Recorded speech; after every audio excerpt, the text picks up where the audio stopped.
Bon matin, bon matin à tous.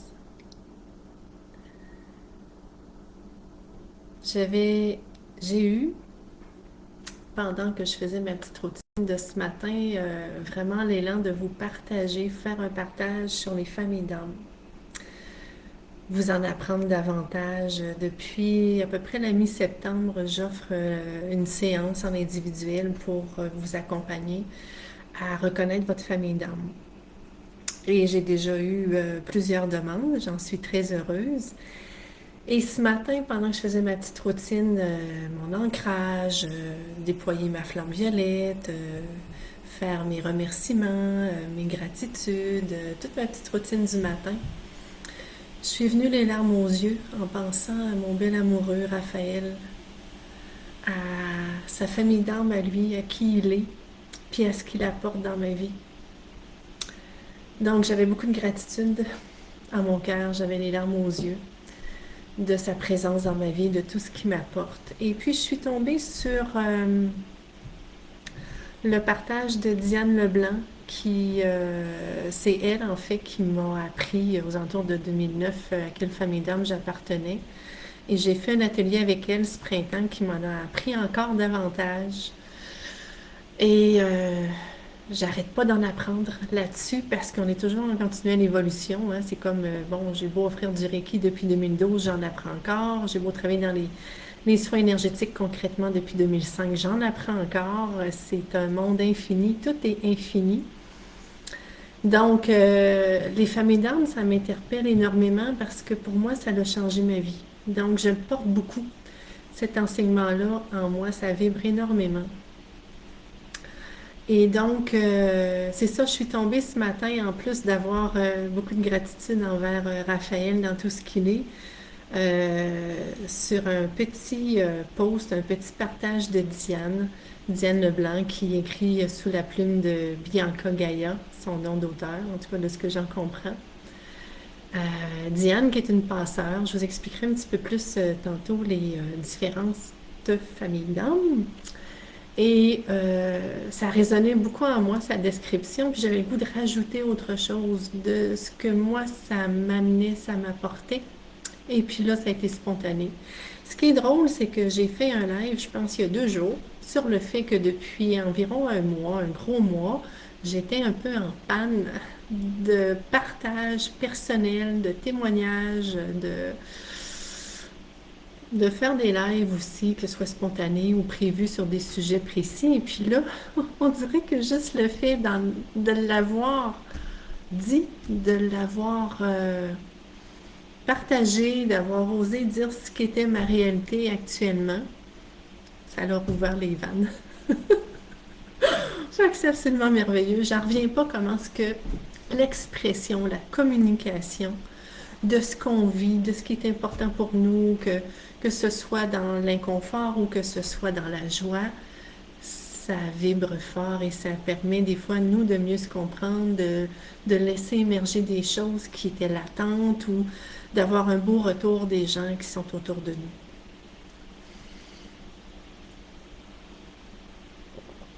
Alors, ce live spontané, bien sûr, comme tous les autres, va être dans ma section vidéo. Vous pourrez l'écouter à votre guise au moment qui vous sera opportun, parce qu'on s'entend qu'on est mardi matin, il est 10h10, il y en a plusieurs qui sont au travail, donc c'est pas un problème pour ça. Fait que je vais vous partager ce que Diane a mis sur le groupe dont je fais partie, sur les familles d'âmes ce matin, pour dire ça change quoi dans nos vies de savoir à quelle famille d'âmes on appartient. Puis avant ça, je vais vous faire un résumé rapido, parce que j'ai une rencontre à 11h.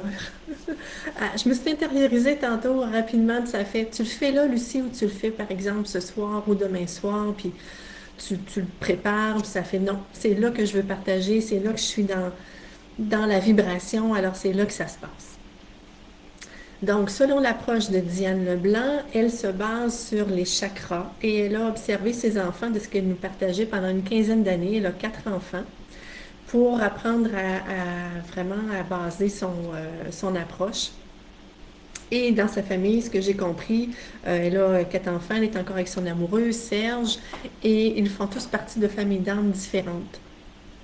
Et c'est comme ça qu'elle a pu avoir vraiment un topo global selon la personnalité, les réactions, la façon de penser et tout ça.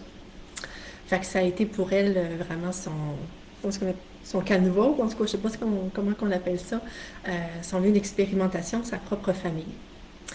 Donc, elle se base sur les chakras. Fait que si on part du chakra racine au niveau du périnée, c'est les bâtisseurs du chakra rouge qui sont dans une énergie d'action, des gens qui prennent leur place physiquement. Moi, j'appelle ça des vrais bulldozers et ma mère en fait partie.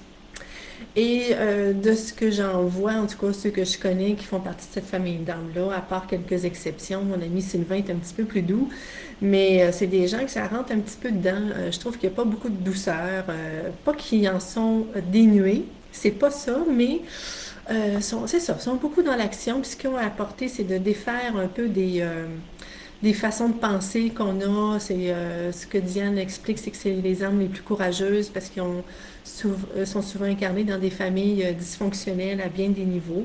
Vous allez me dire, maintenant, toutes les familles sont dysfonctionnelles. Plus qu'avant, c'est vrai, plus qu'avant, je crois, en tout cas. Mais peu importe, donc des âmes très courageuses. C'est ça. Si je prends l'exemple de ma mère, ça passe par là.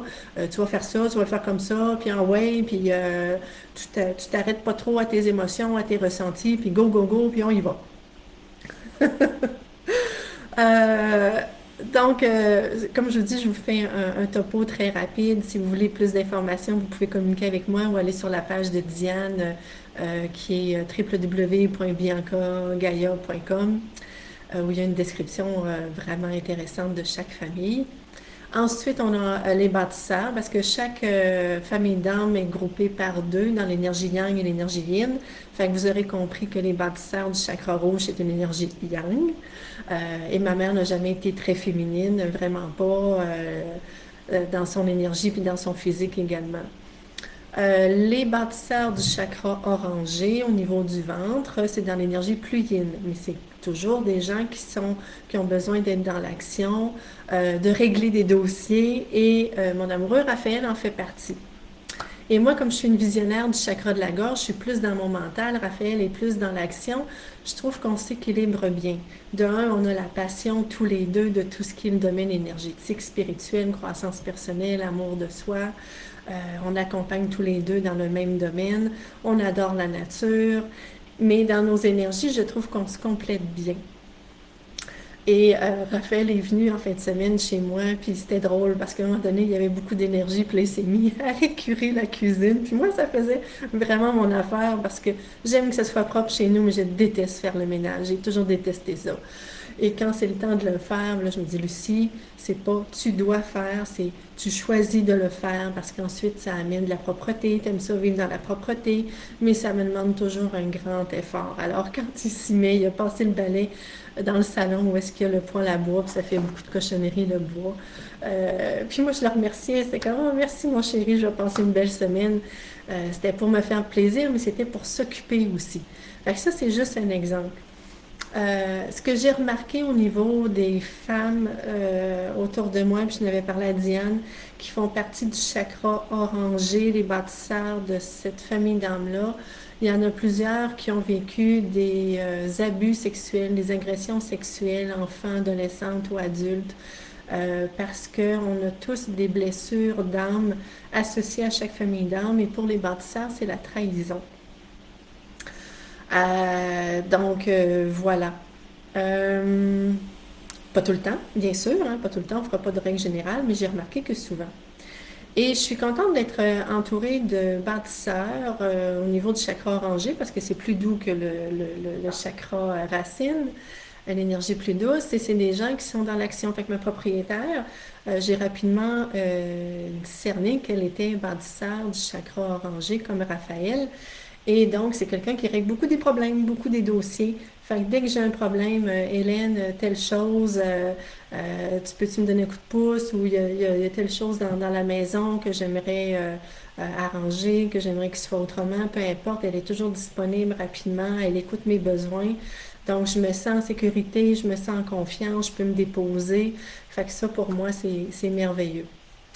Ensuite, on a les artisans de paix qui sont au niveau du plexus solaire et du cœur. Au niveau du plexus, c'est l'énergie plus yin, et au niveau du chakra du cœur, c'est l'énergie plus yang. Donc, au niveau du plexus, mon plus jeune, Xavier, en fait partie. La plus jeune des enfants de Raphaël, Sarah-Jeanne aussi. Ma sœur également, c'est des gens qui sont...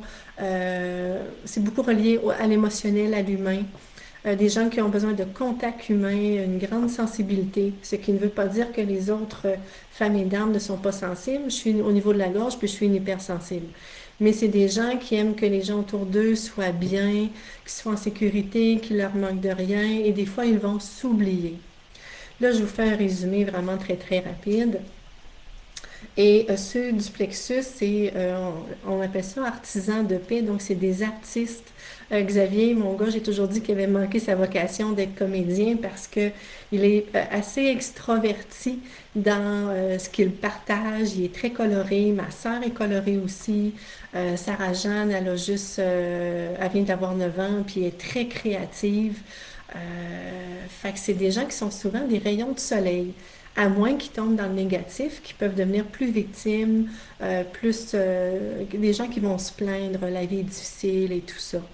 Donc, c'est sûr qu'il y a toujours hein, le côté, je suis vraiment dans ma vibration, dans le positif, ou au contraire, je suis un peu plus dans ce qui est lourd et je me cherche. Il y a quand même plusieurs palettes de couleurs, si on peut dire, dans la même couleur, dépendant de notre vécu, de notre personnalité, de plein de choses en fait. Hein. Tous les humains sont différents. Ceux du chakra du cœur, mon père en fait partie, le père de mes enfants faisait partie aussi, mais quand c'est des hommes, ce que j'ai remarqué, puis encore là, je ne vais pas faire de règle générale, c'est ce que moi j'ai expérimenté. Les hommes, c'est plus difficile d'être dans leur cœur, d'être dans ce qui est plus doux, dans ce qui est plus tendre. Diane disait que le père de mes enfants, elle a vu une photo, c'était de la vraie guimauve, mais pour lui, montrer sa sensibilité, c'était pas la façon qu'il avait été éduqué, c'est pas ce qu'on attendait de lui, donc il est devenu militaire et c'était une énergie beaucoup plus dans le masculin, tout ça. Donc il n'était pas dans sa vibration de départ pour atteindre les standards de la société ou de ce que sa famille attendait de lui, mais si on y va, si la personne est vraiment dans sa vibration, c'est ce que je vous ai mentionné. Si on va dans les visionnaires du chakra de la gorge et du troisième œil, énergie plus yang, ce que je suis, énergie plus yin, ma belle-sœur en fait partie, la belle Caroline. On est des gens plus au niveau du mental, on a besoin de comprendre les gens, se comprendre. On est curieux, on a une très grande intuition et c'est ça, on se remet souvent en doute dans ce qu'on perçoit, dans ce qu'on ressent. On peut être caméléon aussi, s'adapter aux autres pour ne pas être rejeté parce que notre blessure primordiale, c'est le rejet. Et on a besoin d'exprimer notre vérité. On a aussi une facilité, si on se met à avoir de plus en plus confiance en soi, à exprimer, donc à enseigner, à transmettre. Et on a les passeurs au niveau du coronal, qui sont ceux qui, depuis toujours, ont un pied de ce côté-ci, un pied de l'autre côté du voile. Donc, ils ont accès à beaucoup d'informations au niveau du spirituel, de l'énergétique, du monde invisible. Mais pour eux, ça n'a jamais été facile d'accueillir cette facette-là d'eux. Donc, c'est des gens qui vont se réfugier beaucoup plus au niveau des chakras inférieurs parce qu'il y a eu de la persécution à différents niveaux. Ils n'ont pas été accueillis, acceptés dans qui ils sont du moment qu'ils sont nés, dans leur famille, dans la société, dans leur entourage.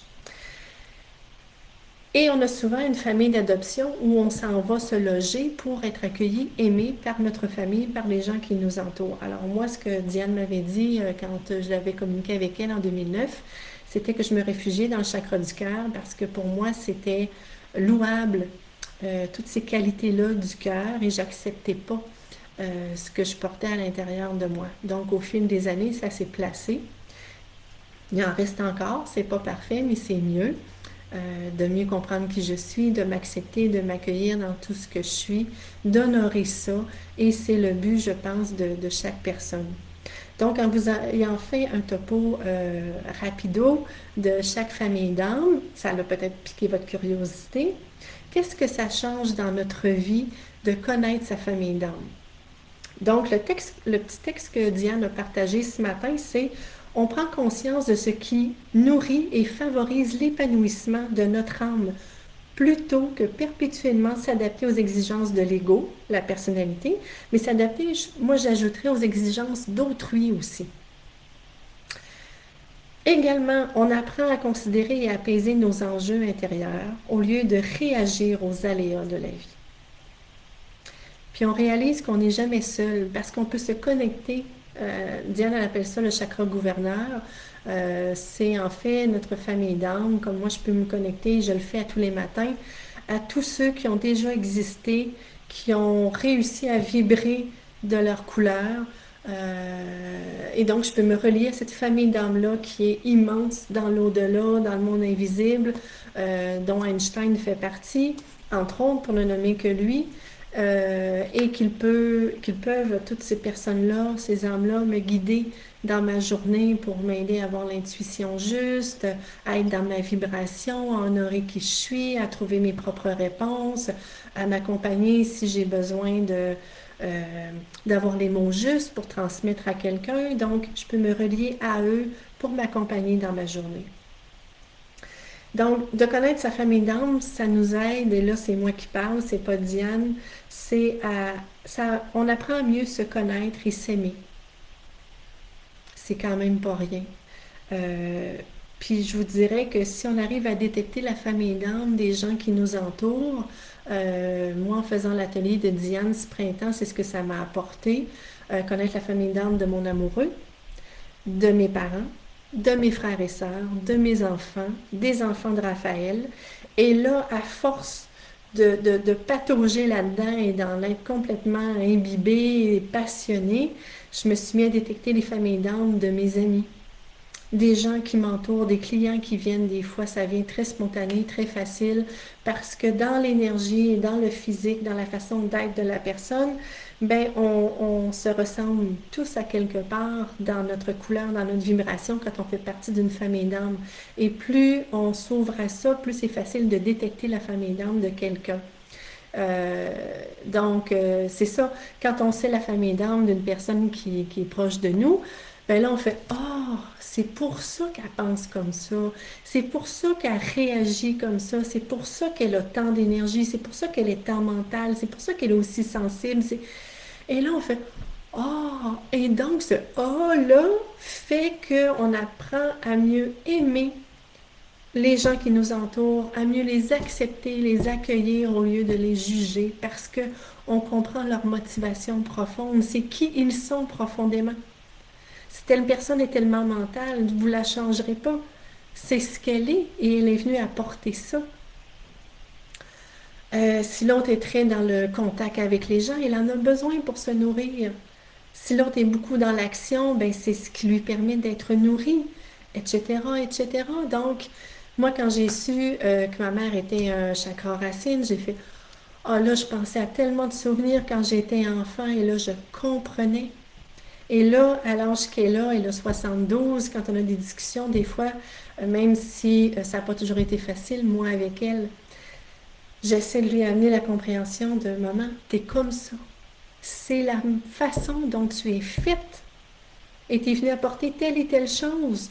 Donc, c'est de t'accueillir, t'aimer dans tout ce que tu es. Et si tu fais ça, ben tu vas être moins dans la culpabilité, dans le j'aurais dû et tout ça, parce que tu vas venir faire la paix avec toi.